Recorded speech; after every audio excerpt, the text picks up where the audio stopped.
I had an immediate feeling that there was a dark, very dark film out there, a real new form of film noir.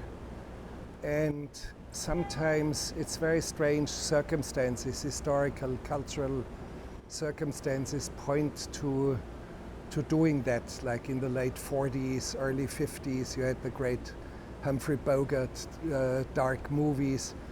And in a way, when you look around, when you look at America at this time, in a way it felt right. Do the darkest possible film imaginable. I've never seen a film with excessive use of drugs. I do not see that many films. And I personally do not like the culture of drugs, so I'm someone who has no idea what the drugs do to you. So I always had to ask the writer, and I had to ask some more competent people, what does it do to you? Yes, heroin slows you down, makes you sleepy. Cocaine makes you very agitated, and so I had to be advised. But in a way, I don't really care that much. And the landscape is not a landscape of drugs. It's something else. I kept saying to Nicholas, the real thing is not the drugs. It's not that the drugs make you bad. Yes, in a way, yes, but the very point for me is that there's also such a thing as a bliss of evil. And we are shooting a scene tonight on our last day of shooting where there is clearly this kind of bliss of being bad. He enjoys it tremendously, even puts on a very special suit. And I named it the opera suit. You are going out to an opera event, to an operatic event, played like an opera.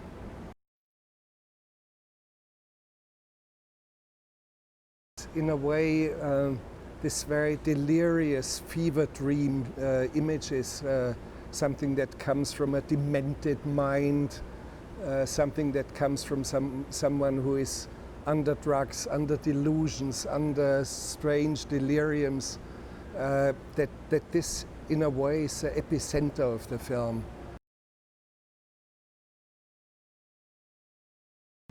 No, I don't care about this kind of definition, who is good, who is bad.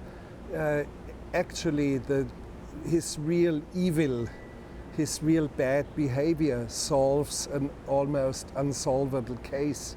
He gets a result. He brings the murderers to justice, but he does it in very unusual ways.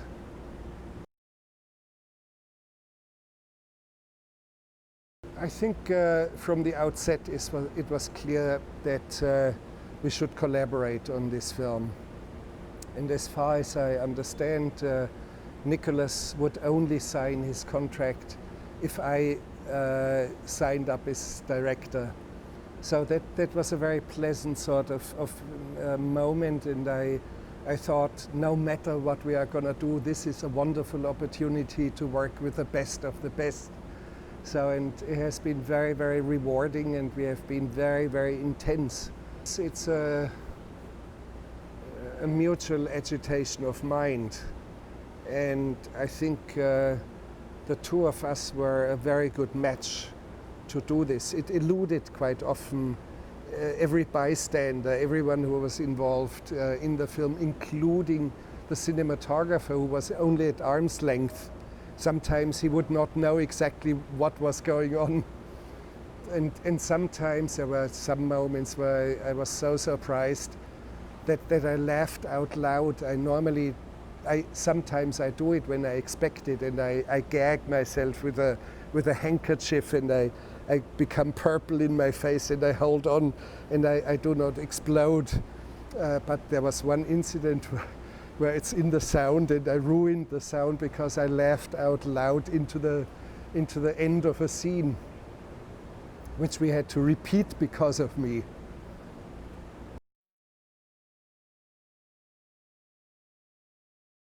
No, Val Kilmer, do not underrate the man. Of course, he's unruly and he's joking around and goofs around, but the moment the slate is done, the moment I do the slate, he steps into frame and is exactly right there.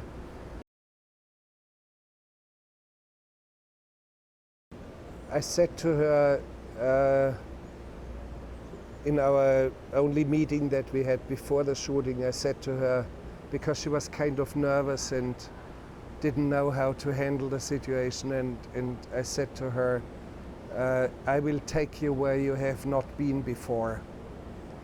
And asked her, do you have the courage to step into that? And she said yes, and that was the deal. Then I said, I'm the one who waives his right to a trailer. I waive my right to a personal assistant. I waive my right to have a driver. I waive my right even to a chair. I don't even have a chair. So reduce. And she said, yeah, it's my agents and it's my business manager and it's my attorney and who want the star treatment for me embedded in the language of the contract. And I said to her right away, point blank, you're not going to be a star in my movie. You will be royalty, like every single actor and including every single actor is royalty. Whoever steps in front of my camera, no matter what he, she, or it does, including the dog and including the iguana, are royalty. And that's how you will be treated.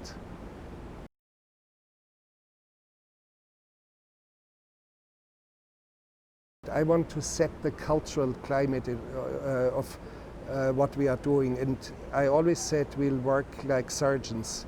There will be never any loud word on my set. There's work in whispers, completely and utterly focused, like in open heart surgery. And it is strange, but for me not a coincidence that this focus, this absolute focus and absolute concentration and professionality translates into the quality of the film. It's very mysterious, but it does.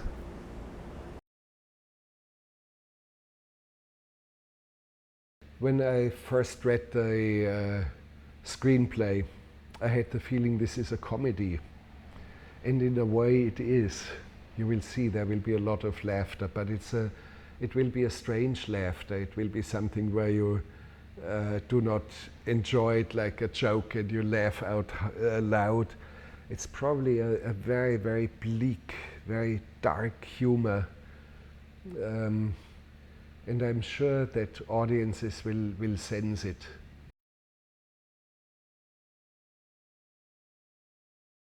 I remember we had a rainstorm and I asked everyone in a van, and that was Exhibit, two of his henchmen, and Nicholas. I said, shall we get you umbrellas and get you into safety? No, they said, we are going to stay in this van, it's all dry. And I looked through this torrential rain and I saw the van shaking, and I thought, what is going on there?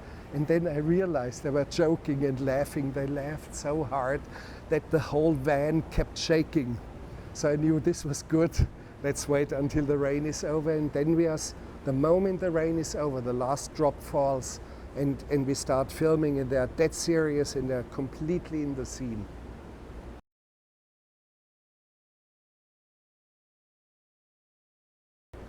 Sometimes I shot scenes first take without rehearsal, and then we immediately see the mistakes, and I immediately start to eliminate. Second, third take are still somehow full of mistakes, but then all of a sudden the third, fourth take is very, very good, and I normally do not shoot more than, let's say, 5, 6 times. If after, let's say, 6 times repeating a scene doesn't have any rhythm, a scene doesn't have anything forceful, anything that jumps at you as a spectator, then there's something wrong with the scene, either with the dialogue or with the acting or with how I direct it or with God knows, and I immediately start to rearrange things.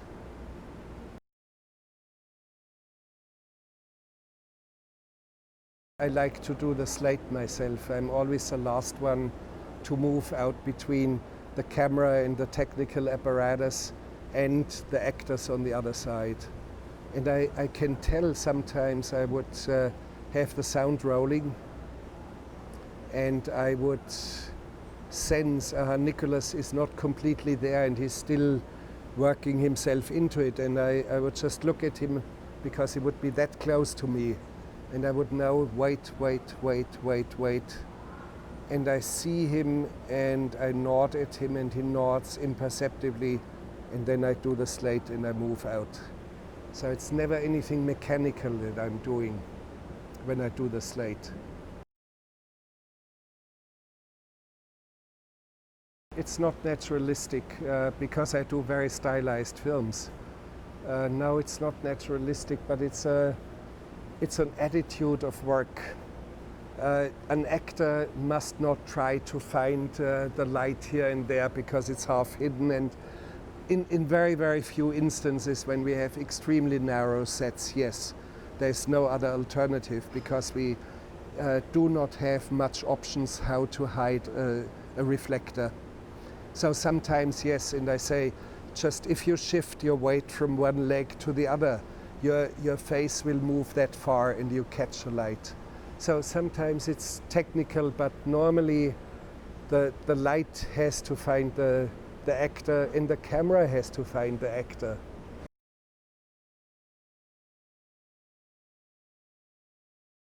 Images in cinema have to try to at least capture the status quo of our civilization, and much of what we see is limping behind, and I find it very disquieting. It's a very disturbing thing to see this, because evolution of culture and evolution of technology and many other fields is going at such a breakneck pace. It's head over heels, and we do not really catch up culturally.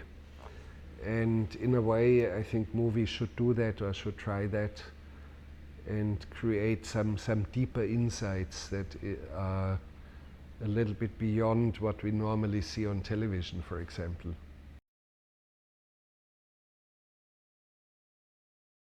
New Orleans has something specific, and that is recently the hurricane that devastated not only parts of the city, it devastated social structures, it devastated families, it devastated a code of moral behavior. Not for everyone, but there was a decay of structures of civilization beyond the destructions that were done by the floodwaters and the storm itself. So in a way, there's something looming from that feeling into New Orleans today. When you walk through the streets and when you talk to people, you still sense that. And it's an interesting place that is broken open into a very raw state.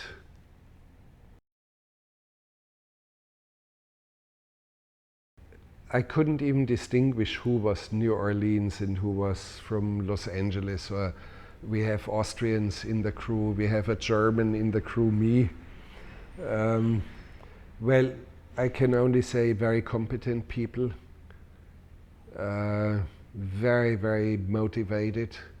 They really want to show we are as good as anyone else in the world, and they are as good. And they are much more motivated than crews in Los Angeles, for example.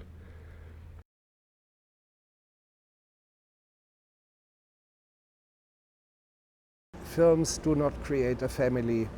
Films create very, very short-lived, fleeting alliances. But you have to forge the alliance into something very, very significant.